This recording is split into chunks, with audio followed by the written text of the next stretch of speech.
नमो नमः. नमो नमः. ज्ञानवृत्त, वयोवृत्त, तपोवृत्त आणि अनुभववृत्त सुहृदजन हो. नमो नमः. नमो नमः. आजचा आपला विषय आहे त्रिगुण लक्षणे. तुम्हाला असं वाटते समर्थांची त्रिगुण लक्षणे झाला एकदा आपला विषय, पण त्यावेळेला तो आपण गीतेच्या माध्यमातून जास्त प्रमाणात घेतला होता. आता आपण समर्थांनी जास्त त्या दृष्टीने काय सांगितलंय याचा जास्त विचार करणार आहोत. बघा, आवाज सारंग दादा, सारंग दादा,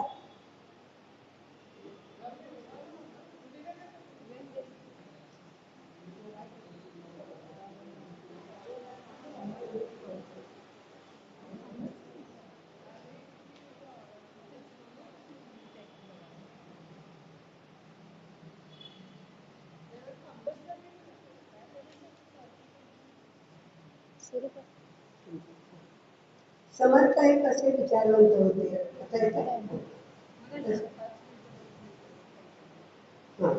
समर्थ हे अशा प्रकारचे विचारवंत होते, संत होते की राणीनं संतांप्रमाणे, राणी संतप्रमाणे, संतांप्रमाणे, परंतु लौकिक जीवन जगणारे कवी मनाचे विचारवंत असणारे संत होते. समर्थांचा काळ आपण जर डोळ्यापुढे आणला तर आपल्या एक गोष्ट लक्षात येईल की त्यावेळेला समाज जीवन अस्थिर होतं. समाजामध्ये मुसलमान सरदार मनमाने तसं वागत होते. आणि काय स्थिती होती समाजाची? त्याच वेळेला शिवाजी महाराज समाजात स्वराज्य आणि सुराज्य निर्माण करण्याचं कार्य करत होते. पण काही प्रांतांमधून मुसलमान सरदार मनमाने तसं वागत होते. त्यामुळे गुरेढोरे, घरदार किंवा मनुष्य मात्र या लोकांविषयी समाजामध्ये स्थिती चांगली नव्हती. अशा या अन्यायाविरुद्ध आपण लढा द्यावा असं सर्वांनाच वाटत होते. परंतु लोकांची मनं कमकुवत होती. आपण या दृष्टीनं तोड देऊ शकू आणि समाजाला आवश्यक अशी स्थिती निर्माण करू शकू असं कोणालाच वाटत नव्हतं. पण त्यावेळेला समर्थांनी म्हणजे अशी स्थिती होती की एक समर्थ मन आणि बलदंड शरीर, कणखर मन निर्माण करण्याची समाजामध्ये गरज होती. आणि मग समर्थांनी गृहत्याग केल्यावर ते 12 वर्ष अभ्यासासाठी ते नाशिक जवळ टाकळी येथे राहिले. त्यांनी पूर्ण अभ्यास केला आणि नंतर ते समाज पर्यटन करण्यासाठी, समाजाचं निरीक्षण करण्यासाठी बाहेर पडले. आणि मग त्यांनी काय केलं तर सगळ्या समाजाची परिस्थिती निरखली, जवळून पाहिली, माणसांची सुखदुःख, माणसांचे प्रश्न, आपापसातील माणसातील नाती कशी आहेत याचा विचार केला. त्यांच्या हे लक्षात आलं की माणसातील हेवेधावे आणि वैर भावना ही माणसाला सर्वनाशाकडे नेते. म्हणून त्यांनी मनाशी उंगाट पक्की बांधली की आपण समाजामध्ये शहाणे करून सोडावे सकल जन असं ब्रीद त्यांनी मनापुढे ठेवलं आणि त्यांनी आपलं सगळं जीवन या कार्यासाठी वाहून घेतलं. हे करत असताना त्यांनी काय केलं, सुरुवातीला काही छोट्या रचना केल्या, नंतर छोटे छोटे श्लोक रचले, नंतर मनाचे श्लोक, नंतर दासबोध, करुणाष्टके. यातून त्यांनी काय केलं तर समाजाला पटेल, रुचेल, समाजाला मानवेल अशा प्रकारे त्यांनी रचना केल्या. आणि त्यातून लौकिक जीवन माणसांनी कसं जगावं, लौकिक जीवन माणसांनी कसं जगावं, व्यवहारात कसं वागावं, याबरोबरच त्यांनी परमार्थाचा उपदेश लोकांना दिला. समर्थांचा भर आपण सर्वांना माहिती आहे की उपासनेवर जास्त प्रमाणात होता. उपासने संदर्भात ते म्हणतात की उपासनेला दृढ चालवावे, उपासनेला दृढ चालवावे, भूदेव संतांची सदा नमावे, सत्कर्म योगे वय घालवावे, सर्वाभूती मंगल बोलवावे. आपल्या सर्वांना समर्थांचं माहिती आहे. तर उपासना म्हणजे काय? उपासना म्हणजे माणसं हुशार आहेत, त्यांच्या मागे पण शोधक दृष्टी त्यांची चांगली आहे, बुद्धिमत्ता आहे, विवेकी वृत्ती आहे. पण उपासनेचं जर महत्त्व त्यांना कळलेलं नसेल, एखाद्या ध्येय प्राप्तीसाठी त्या ध्येयानं वेळी झालेली माणसं आपण बघितलेली आहेत. उदाहरणार्थ गॅलिलिओ, न्यूटन, जगदीशचंद्र बोस यांनी जगाच्या कल्याणासाठी अनेक शोध लावले. लाल बहादूर शास्त्रींचं उदाहरण आपल्या डोळ्यापुढे आहे की आपलं ध्येय गाठण्यासाठी त्यांनी काय काय केलं. ध्येय म्हणजे शाळा शिकण्यासाठी ते नदी पोहून जात होते, हे आपल्याला लाल बहादूर शास्त्रींच्या चरित्रातून माहिती आहे. तसंच आपले महर्षी कर्वे हे हिंगण्याला त्यावेळेला रानातून चालत, गावातून रानात चालत ते जात असे. तसंच आता आपल्या कुठलीही ध्येयासाठी वेळी झालेली जी माणसं आहेत त्यांना उपासनेचं महत्त्व कळलेलं असतं. कोणीही घ्या, मग ते स्वरसम्राट आशाताई, लताताई, सुधीर फडके, कितीतरी नावं आपल्याला घेता येतील की ही सर्व माणसं ध्येयासाठी वेळी झालेली होती. आणि म्हणूनच गोंधळेकर महाराज म्हणतात की ज्याच्या मागे उपासनेचा जोर आहे तीच माणसं जगात मोठं काम करू शकतात. मग ह्या उपासनेमध्ये काय असतं? तर या उपासनेमध्ये गरीब श्रीमंत हा भेदभाव नसतो. आणि म्हणूनच सांदीपनी ऋषींच्या आश्रमामध्ये श्रीकृष्ण आणि सुदामा हे एकत्र अध्ययन करू शकले. अर्जुनादी पांडवही सुद्धा द्रोणाचार्यांच्याकडे विद्या शिकू शकले. असं हे उपासनेचं महत्त्व समर्थांना पटलेलं होतं. आणि उपासनेचा मोठा आश्रय उपासनेचे निराश्रय असं त्यांचं मत आहे. ही उपासना करत असतानाच माणसांमध्ये अहंकाराचं बीज रुजू नये असं त्यांना वाटत होतं. कारण आपण आज जी लक्षणं बघणार आहोत, त्रिगुण लक्षणं, सत्व, रज, तम, ही जी त्रिगुण लक्षणं आहेत ती जी बघणार आहोत त्याच्यामध्ये सुद्धा अहंकार येणार आहे. म्हणून मी सुरुवातीला तुम्हाला अहंकाराचं बीज कसं फोफावतं या दृष्टीनं एक समर्थांच्या आणि शिवाजी महाराजांच्या आयुष्यातला एक प्रसंग सांगणार आहे. तर शिवाजी महाराज सज्जनगडावर होते. त्या सज्जनगडावर भेटण्यासाठी रामदास स्वामी त्यांना भेटायला सज्जनगडावर जात असताना मध्ये रस्ता तयार करण्याचं काम चालू होतं. आणि ते सज्जनगडावर गेले. त्यांना वेगळंच वाटलं, रस्ता कशासाठी तयार करतायत असं स्वामी समर्थांना वाटलं. ते वर गेले, शिवाजी महाराजांना भेटले आणि ते म्हणाले की वाटेत रस्ता तयार करण्याचं काम चाललेलं, कशासाठी रस्ता तयार करायचा?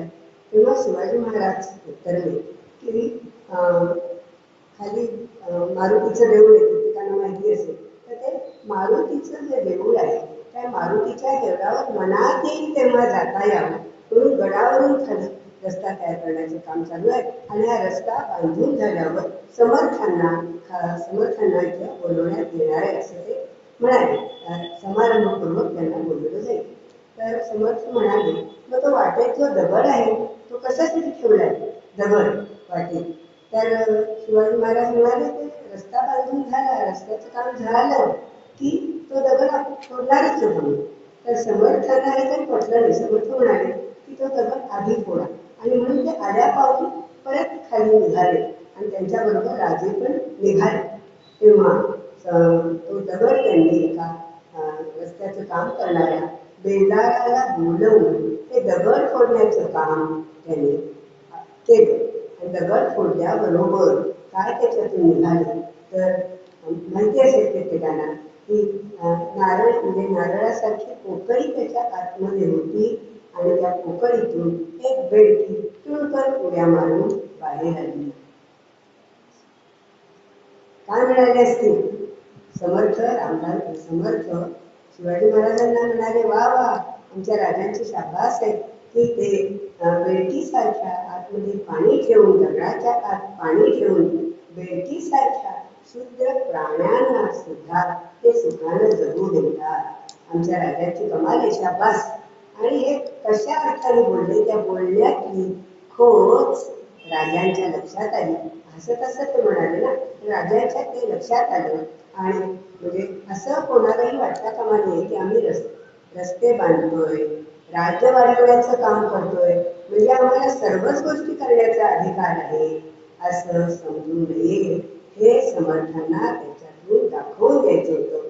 म्हणजे अहंकार जो माणसाच्या मनात आहे, तो अहंकार कसा नाहीसा व्हावा यासाठी हे उदाहरण दिलं म्हणून मी सांगितलं. आणि मग शिवाजी महाराजांनी त्यांना आपल्याला क्षमा करण्याबद्दल विनवलं हे सांगायला नको. अशा तऱ्हेने हा अहंकार जो आहे, तो अहंकाराचं जे बीज आहे ते ह्या सत्व रज तम गुणातही दिसतं. आता समर्थ काय म्हणतात सत्व रजगुणाच्या बाबतीत, की दासबोधाच्या दुसऱ्या दशकातील दुसऱ्या समासामध्ये हा विषय आलेला आहे त्रिगुणाचा. तर हे त्रिगुण म्हणजे कसे आहेत? आपला देह मुळी त्रिगुणाचा. आपल्याला माहिती आहे की आपलं शरीर पंचमहाभूतांनी जसं बनलेलं आहे तसं त्रिगुणांनी सुद्धा बनलेलं आहे. तर देह मुळी त्रिगुणाचा, सत्व रज तमाचा, त्यामध्ये सत्वाचा उत्तम गुण, सत्व गुणे भगवत भक्ती, रजोगुणे पुनरावृत्ती. म्हणजे काय? रजोगुणामुळे काय होतं, तर पुन्हा जन्म घेऊन यावं लागतं, परत जन्म मरण जन्म हे चक्र सतत चालू राहतं, म्हणून पुनरावृत्ती. आणि तमोगुणे अधोगती पावती प्राणी असं समर्थ दासबोधात मिळतं. अशा आणि समर्थांनी दासबोधात या तिन्ही गुणांच्या बाबतीत दोन भेद केले, ते फार महत्वाचे आहे. शबल आणि शबल गुण म्हणजे काय आणि शुद्ध गुण म्हणजे काय. तर शबल गुण हा मिश्रित असतो, मिश्रणाने तयार झालेला असतो, सगळ्याचं त्याच्यात मिश्रण असतं. आणि हा गुण जो आहे शुद्ध, तो निर्मळ जो असतो तो शुद्ध असतो असं समर्थ म्हणतात. आणि मग हे शुद्ध गुण काय करतो, तर शुद्ध गुण हा माणसाला प्रत्येक गुणातला सत्व रजतम या गुणातला शुद्ध गुण काय करतो, तर माणसाला परमात्म्याकडे होतो, परमेश्वराकडे मिळतो. आणि शबल गुण जो आहे तो प्रपंचाकडे खेचतो. मग आता आपण असं वर्णन करणार आहोत की आधी रजोगुण बघणार आहोत, तमोगुण बघणार आहोत.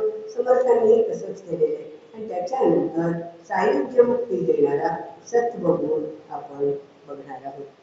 बघा आता रजोगुणाचं कार्य काय, त्याच्या हा रजोगुण हा काय करतो माणसामध्ये, तर रजोगुण हा माणसाची आपल्याला जीवनाची गतिमानता दिसते, पुढे जाण्याची जी हौस दिसते आपल्याला, पुढे जाणं किंवा बदलण्याची हौस किंवा परिस्थितीवर मात करण्याची, परिस्थितीवर स्वामित्व गाजवण्याची जी वृत्ती आहे ती रजोगुणामुळे दिसते. आणि रजोगुण हा जीवनात आहे, म्हणूनच माणूस पुढे जात असतो. किंवा आपण सुद्धा सगळी माणसं रजोगुणात जगत असतो. आणि हा रजोगुण अंगात शिरला म्हणजे माणूस कसा वागतो याचं वर्णन समर्थ करतात. रजोगुण माणसाच्या अंगात शिरला की तो प्रत्येक गोष्ट काय म्हणतो, हे माझं प्रत्येक गोष्ट म्हणजे आई माझी, मुलं माझी, बायको माझी, आई वडील माझी, सगळं माझं. आणि मी म्हणजेच सुंदर, मी म्हणजेच बलाढ्य, मी म्हणजेच आणखी काय तर, मी म्हणजेच चतुर, मी म्हणजेच हुशार, मी म्हणजेच थोर, सगळं माझं ममत्वानं त्याचं जीवन व्यापलेलं असतं. त्याला देवाधर्मांचं काहीही वाटत नाही. म्हणजे तो म्हणतो की त्याला फक्त कसं असतं, कुटुंबाबद्दलच आपला प्रेम असतं. आणि बरं खावं, बरं जेवावं, बरं नेसावं, बरं घालावं, बरं दिसावं, जगामध्ये चांगलं दिसावं असं त्याला वाटत असतं. म्हणजे असा ममत्व. आणि त्याला प्रत्येक वेळेला माझा गाव, माझा देश, माझा वाडा, माझे बांधव, सगळं माझं मीपणा असं याने त्याचं जीवन धारलेलं असतं असं समर्थ म्हणतात। आणि त्यामुळे तो असा ममत्वाने व्यापलेला असतो। तर याचं वर्णन एका सुभाषितात खूप चांगलं केलेलं आहे संस्कृत सुभाषितात। बघा, अशनं मे वसनं मे जाया मे बंधुवर्गो मे इति मे मे मे मे कुर्वाण मेंढीसारखं इति मे मे कुर्वाण कालवृको हन्ति पुरुषाजम। बघा, कालवृको हन्ति पुरुषाजम म्हणजे अशनं मे अन्न माझं, वस्त्र माझं,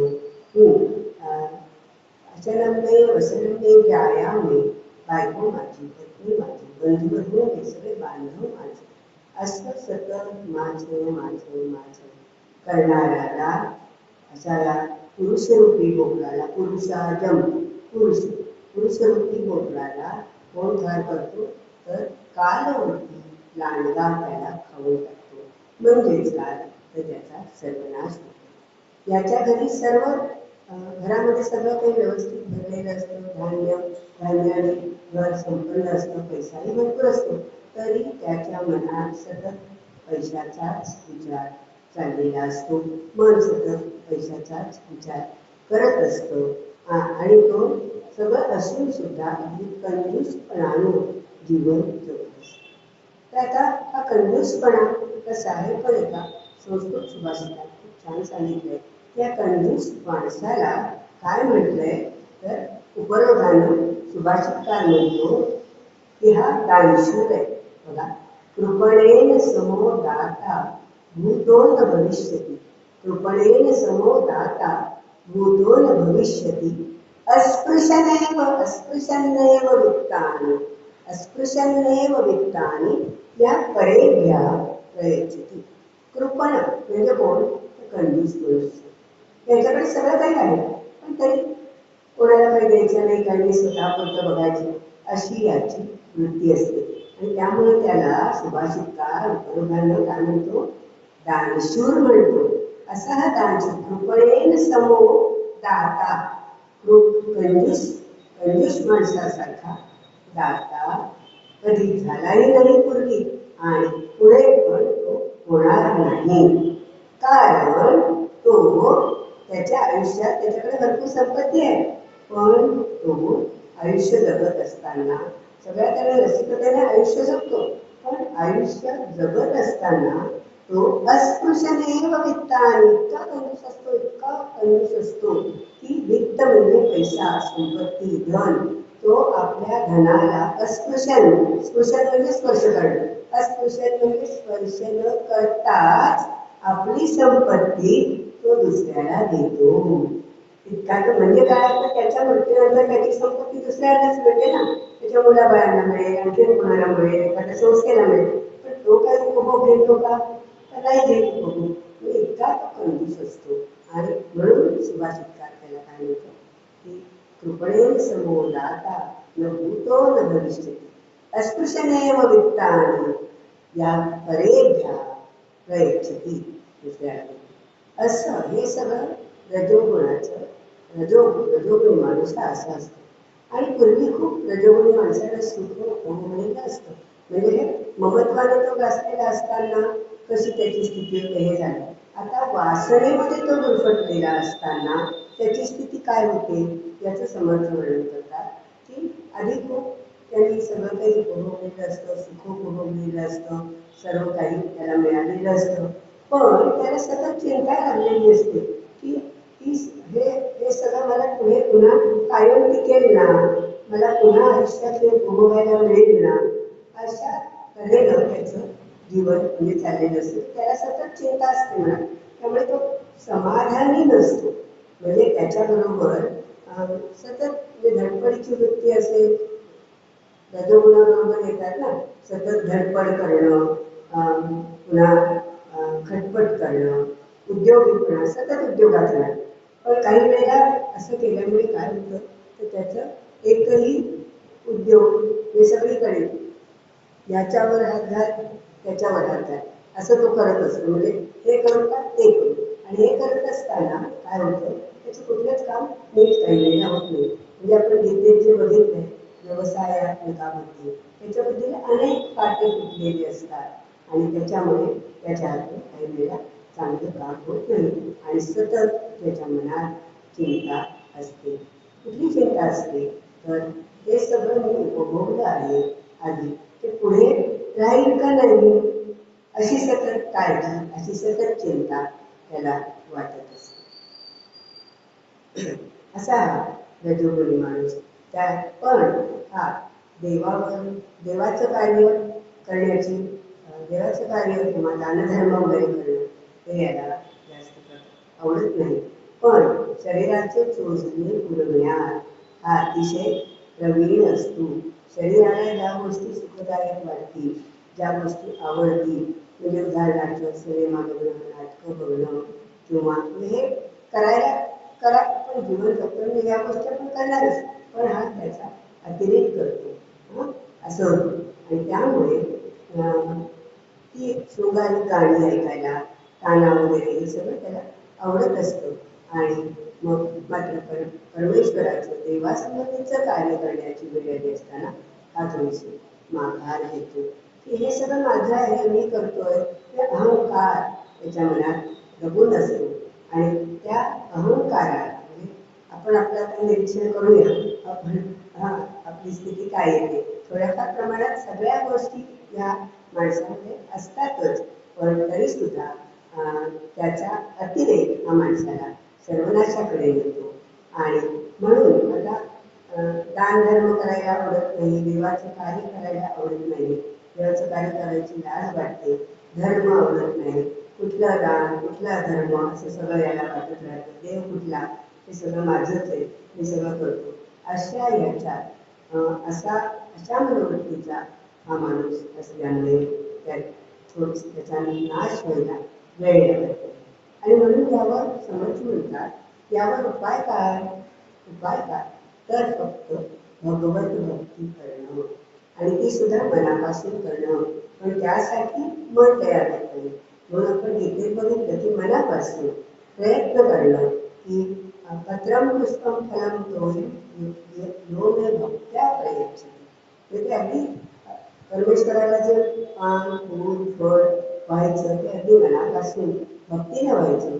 आणि कितीही संकट आली जीवनामध्ये, कितीही संकट आली तरी सुद्धा मनात सतत भगवंताचं चिंतन करणं चालू ठेवायचं, हा त्याच्यावर उपाय आहे असं समर्थ सांगतात.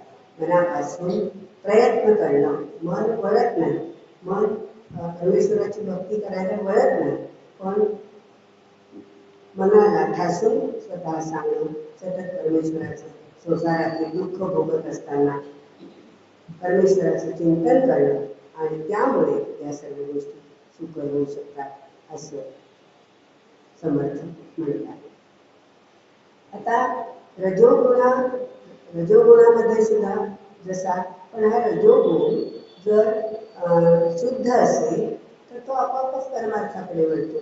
जर चपल असेल तो प्रपंचाकडे वळतो, प्रपंचाची अधिक ओढ त्यामध्ये असते. आणि त्याचंच आता पुढे आता हे रजोगुणाचं वर्णन झालं. रजोगुण कमी करण्याचा उपाय समर्थांनी सांगितला. तसंच तमोगुणाचं पण आहे की रजोगुण कमी करण्यासाठी काय करायला पाहिजे, तर रजोगुण कमी करण्यासाठी भगवत भक्ती हा उत्तम उपाय आहे. मन जरी लागलं नाही तरी ते घेणं. गोंदवलेकर महाराज म्हणतात बघा की नामातच नामाचं प्रेम कसं आहे. भगवंताचं नाव घ्यायला सुरुवातीला आपल्याला नको वाटतं, पण नामातच नामाचं प्रेम कसं आहे बघा ना. गोंदवलेकर महाराज छान उदाहरण देतात. ताकात लोणी असतंच, पण ते दिसतं का आपल्याला? ताकात असलेलं लोणी दिसतं का? नाही दिसत. ताक घुसळल्यावर ते जसं आपोआप वर येतं, तसंच भगवंताचं नाव घेतलं की ते भगवंताविषयीचं ते आपोआप वर येतं. रजोगुणी माणसानं आपला प्रवास हा परमार्थाकडे वळवण्यासाठी सतत भगवंताचं नाम घेणं हा रजोगुणातून सुटण्याचा उपाय आहे. रजोगुण म्हणजे पुनरावृत्ती. आपण सुरुवातीला सांगितलं पुन्हा पुन्हा जन्म घेणं, म्हणजे तर तो जर टाळायचा असेल तर मन हळूहळू भगवद्गीतेकडे वळवलं पाहिजे. आता हा रजोगुण रजोगुणाचं वर्णन समर्थांनी केलं. आता तमोगुणाचं वर्णन, तमोगुणामध्ये हे सगळे विकार आहेतच, रजोगुणाचे विकार तमोगुणात आहेतच, पण तमोगुणात काय जास्त गोष्ट काय आहे तर तमोगुणात सगळ्याच अघोरी गोष्टी, सगळेच एकांतिकपणा आहे, आतताईपणा आहे. तमोगुणी माणसाला निर्दयीपणाची आवड असते, अतिशय निर्दय असतो, किंवा कुठलंही काम त्याला मारामारी करायला आवडते, युद्ध करायला आवडतो, युद्ध बघायला आवडतो, वध करायला आवडतो कुणाचाही, अशी आपण बघतो ना. म्हणजे थोडक्यात काय तर सगळे जी गीतेत असली संपत्ती सांगितलेली आहे, असली दंभो दर्पो अभिमानश्च क्रोधा पारुष्यमेव च अज्ञाने चाभिजातस्य पार्थ संपदम आसुरी. म्हणजे दंभ, दर्प, अभिमान ही सगळी त्याच्यामध्ये असतात. क्रोध, कठोरपणाने बोलणं, कोणालाही क्षमा न करणं, सतत भ्रष्टाचारी वृत्तीनं वागणं, भ्रष्टाचार करणं, ह्या सगळ्या गोष्टी कोणामध्ये येतात तर तमोगुणी माणसामध्ये येतात. आणि त्याला भ्रष्टाचार करायला आवडतो. देवाचं कार्य तर करायला त्याला आवडतच नाही, पण देवाचं कार्य करण्याची वेळ आली तर तो काय करतो, अतिशय अघोरीपणाने ते कृत्य तो करतो.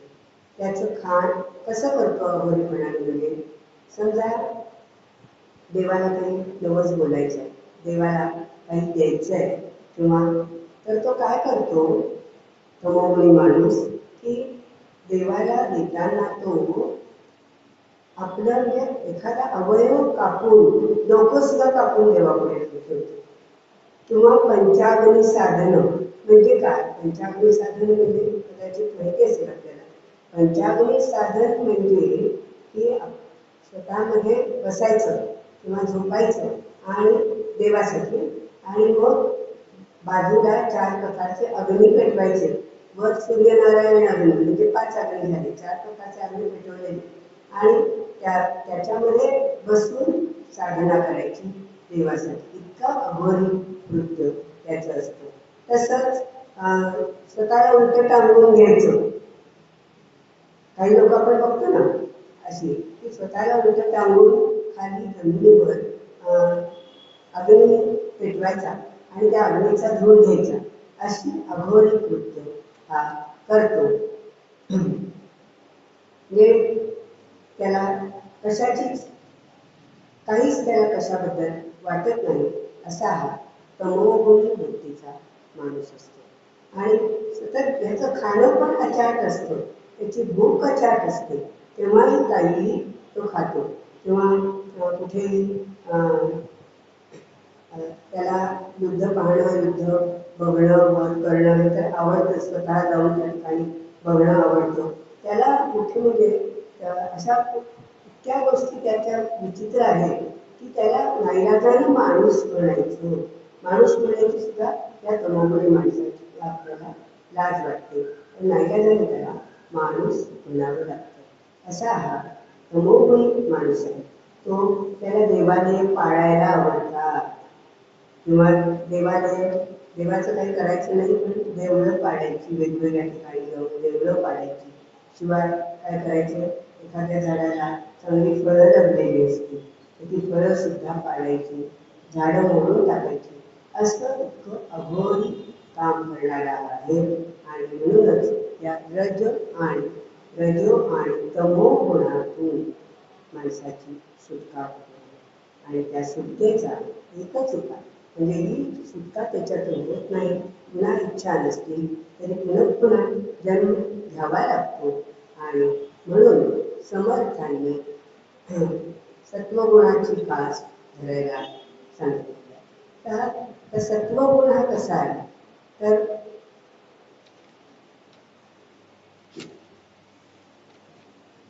वास्तविक बघता जसं हे विश्व सगळं त्रिगुणांनी भरलेले आहे, तसाच विश्व त्रिगुणांनी भरलेलं आहे. तसंच काय आहे तर माणूस सुद्धा गुणांनी युक्त आहे हे आपण मगाशी बघितलं. तर आता याच्या संदर्भात विचार करताना असं म्हणता येईल की वास्तविक बघता युद्ध पाहणं, युद्ध ऐकणं, एखाद्याचा वध करणं हे कसं आहे तर हे वाईटच आहे. परंतु प्रभू रामचंद्र हे अस्त्रविद्या शिकले, ते युद्ध खेळले, त्यांनी वालीचा वध केला, ताटकेचा वध केला, रावणाचा वध केला. पण ही कार्य त्याने कशासाठी केले तर हे कार्य करण्यामागे त्यांचा हेतू काय होता तर त्यांचा हेतू यामध्ये त्यांचं कर्तव्य बुद्धीनं त्यांनी ते केलं आणि ते त्यांचं कर्म चांगलंच होतं. त्यामुळे त्यांना कोणी तमोगुणी म्हणत नाही. कर्तव्य म्हणून वध करणं किंवा कर्तव्य म्हणून युद्ध खेळणं, शस्त्रविद्या शिकणं आणि कर्तव्य म्हणून वाईट वृत्तींचा विनाश करणं याला कोणी वाईट काही केलं असं म्हणत नाही.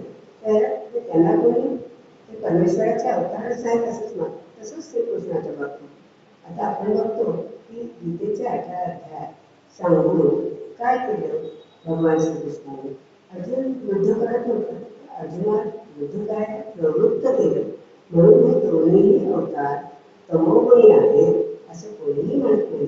हे निश्चितच सत्वगुणी अवतार आहेत. चांगल्या गोष्टीसाठी केलेली कामं ही चांगलीच असतात असं सांगितलं. हा सत्वगुण कसा आहे तर हा सत्वगुण हा अज्ञानाचा विनाश करून परमानंद देणारा असा, परमार्थाकडे नेणारा असा हा सत्वगुण आहे.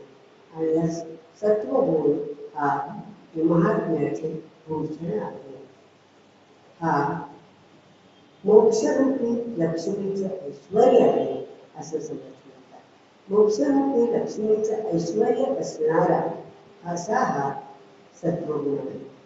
सत्वगुणी माणसाच्या बाबतीत काय असतं. सत्वगुण जे आपण गीते 16व्या अध्यायात गुण बघितले, 26 गुण अभय पासून आपण नातिमानतापर्यंत अभय आणि सत्वसंशुद्धे जे 26 गुण आहेत त्याच्याकडे कोणताही गुण नाही.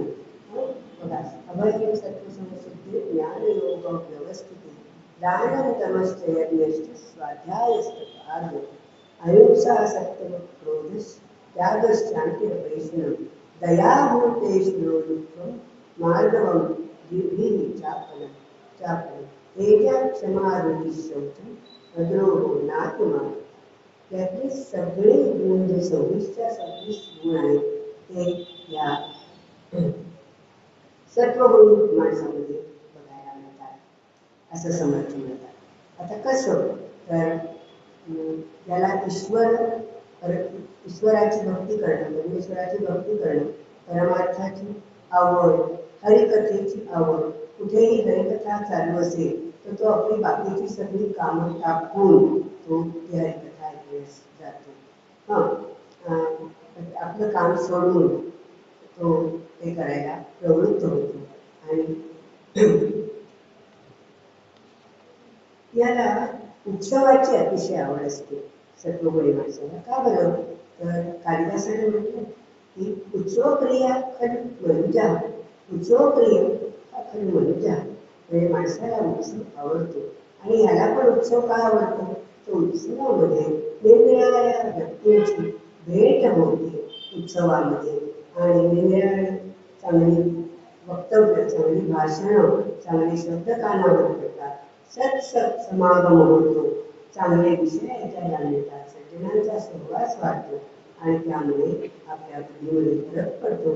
म्हणून या सत्वगुणी माणसाला सज्जनांचा सहवास अतिशय आवडतो. त्याला देवाचं कार्य करायला अतिशय आवडतं. तो दानधर्म म्हणजे या दोन्हीच्या विरुद्ध, की रज आणि तमो गुणाच्या विरुद्ध असणारा, म्हणजे त्याच्याहून वेगळा असणारा सत्वगुण आहे.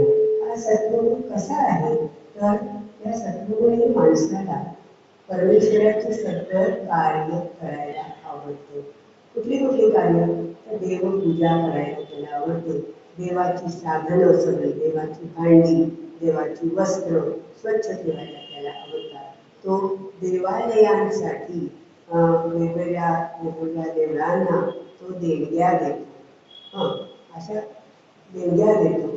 शिवाय लोकांसाठी दान तर भरपूर प्रमाणात करतोच. देवळांच्या ठिकाणी वेगवेगळ्या ठिकाणी देवळं बांधतो, दान करतो. अगदी परमेश्वराचं अगदी हलक्यातल्या हलकं काम करण्याशी हा तयार असतो. का बरं? तर हलक्यातल्या हलकं काम म्हणजे अगदी मंदिर झाल्यापासून सर्व कामं करायला तयार असतो. इतका हा सत्वगुणी माणूस हा परमेश्वरमय भक्तिमय झालेला असतो. त्यांची भांडी स्वच्छ ठेवणं, वस्त्र स्वच्छ ठेवणं, किंवा देवळासाठी नदीकाठी लोकांची पाण्याची सोय करणं, धर्मशाळा बांधणं वगैरे कामं करण्यात हा अग्रसेर असतो. असा हा सत्वगुणी माणूस हा परमार्थाचे भूषण आहे. आणि म्हणूनच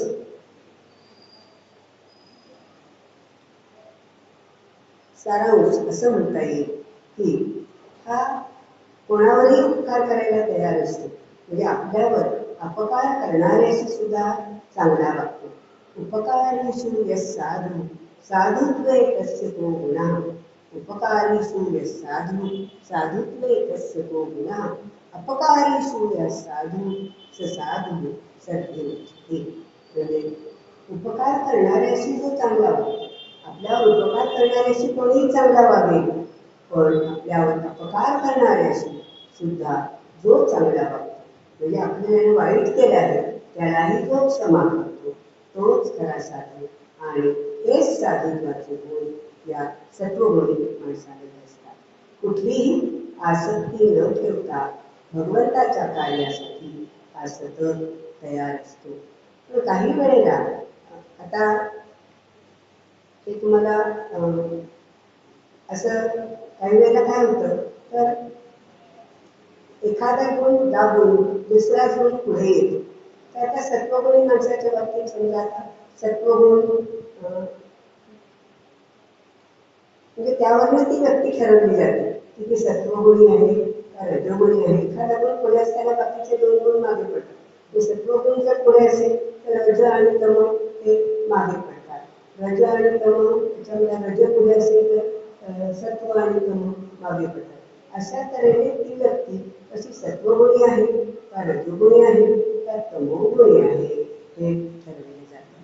म्हणजे कुठलीही आसक्ती न ठेवता मनापासून भगवंताची आवड, भगवंताची भक्ती करण्याची त्याला आवड असते, असा हा संसारातून तारून नेणारा असा हा सत्वगुण आहे. आणि ज्ञानमार्गातला त्याच्यामुळे काय होतं तर आत्मनात्म विवेक हा जागृत होतो. आणि आत्मनात्म विवेक जागृत होऊन काय मिळते तर या सत्वगुणामुळे माणसाला सायुज्य मुक्ती मिळते. अशा तऱ्हेने सायुज्य मुक्तीचे अनेक प्रकार आहेत. समीपता, सरळता वगैरे हे जे प्रकार आहेत त्याची सायुज्य मुक्ती ही महत्वाची मुक्ती आहे. तर ही सायुज्य मुक्ती ही याच्यामुळे सत्वगुणांचा अंगीकार केल्यामुळे माणसाला मिळते. पण या सत्वगुणाचा सुद्धा अहंकार होता कामा नये. म्हणजे मी असं करतो, मी तसं करतो, अति प्रमाणात झाले तर त्याचा अहंकार होऊ शकतो. म्हणून समर्थ बजावतात की आसक्ती न ठेवता, आसक्ती कुठल्याही प्रकारे न ठेवता जर या सत्वगुणाच्या दृष्टीनं त्या माणसाने कार्य केलं तर हा सत्वगुण परमार्थातला हा अतिशय श्रेष्ठ असा गुण आहे आणि तो भगवंताकडे येणाराच आहे असं ते म्हणतात. आता या सत्व रजोत्तम या गुणातून माणसाला म्हणजे प्रपंचामध्ये या तिन्ही गुणातच माणसं तिन्ही गुणातच अडकलेली असतात. परमार्थाकडे जाण्यासाठी या सत्वगुणातूनच म्हणजे प्रपंचात राहूनच मार्ग काढायचा असतो. आणि तो मार्ग काढणं कसं कठीण आहे तर तो प्रत्येकाने आपापल्या त्याच्याप्रमाणे ठरवून तो मार्ग प्रपंचातून परमार्थाकडे जायचा असतो. संत लोक हे काय असतात, मुळातच ते संत लोक परमार्थाच्या मार्गाने जाणारे असतात. पण या संतांचं अनुकरण करूनच या सत्व रज तम या म्हणजे या गुणातून बाहेर पडून म्हणजेच त्रिगुणातीत होऊन परब्रह्माकडे जाण्याचा मार्ग या ठिकाणी भगवंतांनी सांगितलेला आहे. समर्थ म्हणतात की मगाशी आपण बघितलं, आपणाशी जे जे ठावे ते हळूहळू सकळाशी सीख व्हावे, शहाणे करून सोडावे सकळ जग. हे स्वतःच त्याच्यासाठी प्रयत्न केला पाहिजे. त्या त्रिगुणातून बाहेर पडून जो दुसऱ्यावरील विसंबला त्याचा कार्यभाग उडाला, जो स्वयं आपलाच कष्ट केला तोच भला.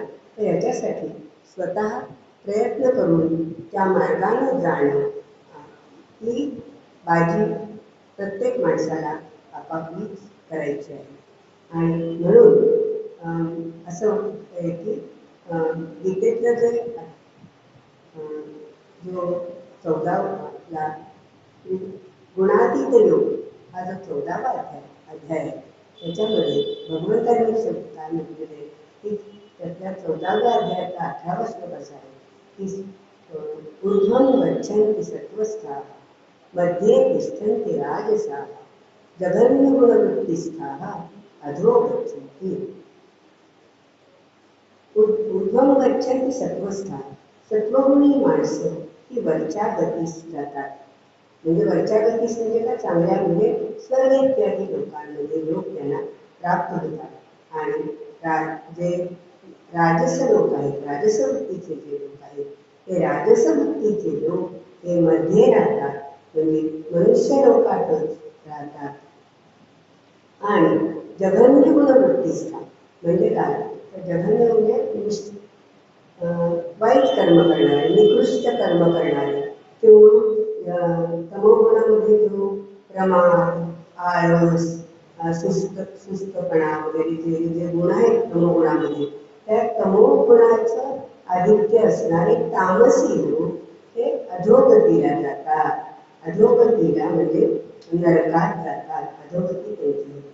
आणि हे टाळण्यासाठी ह्या सत्व रज तम गुणातूनच पुढे माणसाला सात्विक श्रद्धा, राजस श्रद्धा आणि तामस श्रद्धा अशा ह्याच्यातून निर्माण होतात. तर सात्विक श्रद्धा ही अशी असते की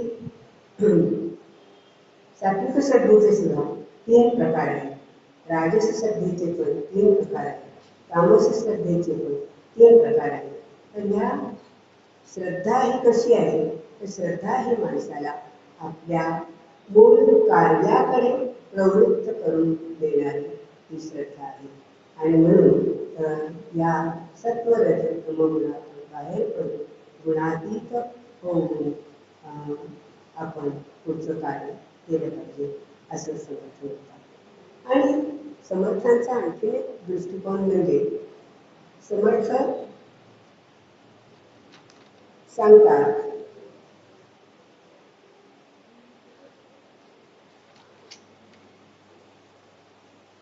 ते म्हणतात की करू नका खटपट, करू नका खटपट, पहा माझा ग्रंथ नीट, ते सायुज्याची वाट गवसेल.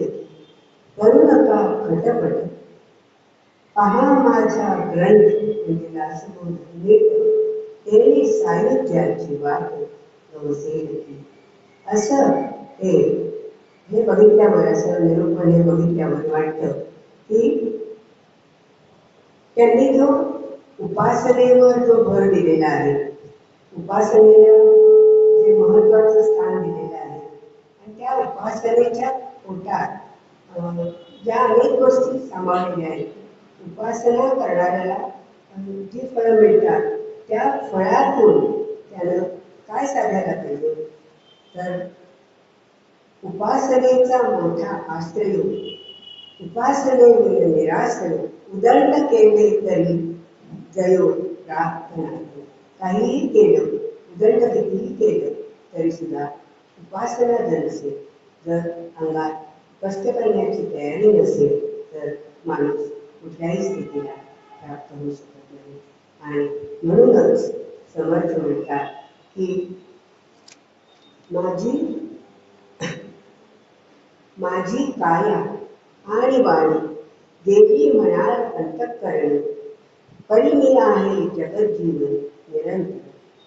आत्मा रामदासबोध माझे स्वरूप स्वतःसिद्ध, असतान करावा खेद भक्तजन. समर्थांचे हे विचार बघितले आणि सत्व रज तमोगुणाच्या माध्यमातून गुणातीत होऊन भगवद्भक्तीचा जो त्यांनी मार्ग सांगितलेला आहे तो बघितला की निश्चितच असं वाटतं की त्यांच्या दासबोधातून त्यांनी जे सांगितलंय की मला वाटते अंतरी त्वा वसावे, तुझ्या दासबोधास त्वा बोध व्हावे, अपत्या परी पाववी प्रेमग्रासा, महाराज या सद्गुरु रामदासा. अशा त्या सुखासारखे पूर्ण वैराग्य जाचे, वसिष्ठा परी ज्ञान योगेश्वराचे, कवी वाल्मिकासारखा मान्य असा, नमस्कार माझा सद्गुरु रामदासा. आणि म्हणूनच त्यांचं आपण स्मरण करून आपण आजचा हा त्रिगुण दर्शन हा आपण संपवूया. आणि असं मी म्हणेन की समर्थांनी सांगितलेले विचार आपण निश्चितच आत्मसात करून त्याचा आपल्या जीवनात चांगल्या प्रकारे उपयोग करून घेऊया आणि आपण थांबू.